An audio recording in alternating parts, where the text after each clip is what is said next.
I opened my first Etsy store in 2017 and I am selling digital products, and back then I didn't have as much of a competition as these days. So I was able to reach 100 sales pretty quickly. I would say in about 2 or 3 months I hit my goal of the first 100 sales in that shop. In today's video I would like to talk about the steps that I took to reach these 100 sales as soon as possible.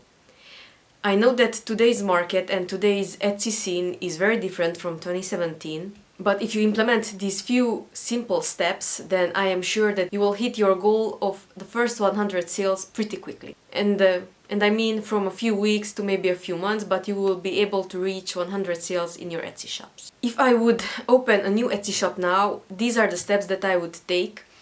So first, I would ask my friends and some of my family members to purchase the products. They can say no, there is no pressure, but if they like the product, I would ask them to purchase one. This way the Etsy algorithm will see that you are a new shop and people are interested in your products. I read it a while ago that Etsy favors new shops, and especially if they get sales within the first few weeks, then it will promote it to their customers and the algorithm might pick up your shop. Please consider asking your friends and family to purchase your items, and asking these people who are close to you will open up the opportunity for honest feedback. Now, you shouldn't get mad or annoyed if they give you honest feedback, because honest feedback may include some facts and opinions that you don't like. People who create products usually fall in love with their creation and they don't see the flaws. But your friends and family members didn't create this product and they are able to give you honest feedback. Because this is the feedback most likely you will get from your other clients who are not your friends or family members. This brings us to the next step, and that would be to ask for reviews. Ask your family members who already purchased and like your products, or even those who don't like it, to write at least a 4-star review for you. 5 stars would be even better. And very importantly, ask them to take a picture of the product and attach it to their review. This way your future potential customers can see that your already existing customers who already bought from you are happy with their product, and it really looks in real life as it looks on your listing images. This will give you credibility and more trust in your shop that you will deliver a good product and a good quality product. This brings us to my third tip, and that would be to get the ball rolling in your shop. Now that your friends and family members placed maybe 10 or 20 orders, now the Etsy algorithm can start promoting your shop. But we have to make sure that your shop looks very put together and very professional. So make sure to fill out all the details, create a good looking banner, a shop description, and all of the items in your shop should have really good listing images. Especially the first image when somebody sees your listing, be your best image. I recommend creating a minimum of 5 images for each item. If you are selling digital products like I do, I use mockups. You can create mockups very easily. I also created this video about how to create mockups in Canva. And if you're interested in mockups using Photoshop, please leave a comment down below and I will create a separate video for Photoshop mockups and where to find them and how to edit them. And if you are selling physical products, you just simply have to take at least 10 good images and upload them to Etsy.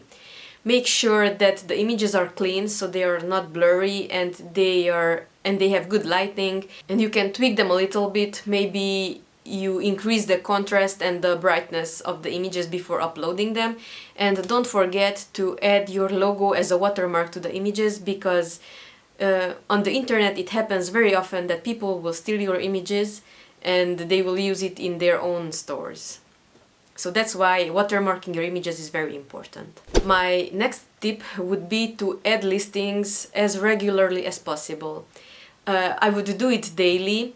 Maybe I would have a day where I create 10 to 20 listings and then I would publish 1 or 2 a day, or if I'm really productive I would publish 5 a day, but do this very regularly.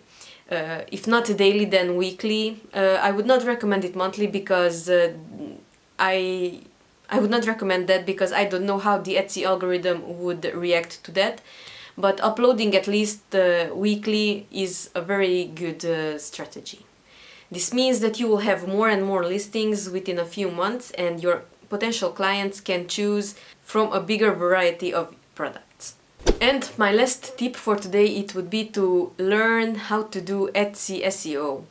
Etsy SEO is a little bit different from regular Google SEO. It has some similar components, but Etsy is kind of unique regarding this.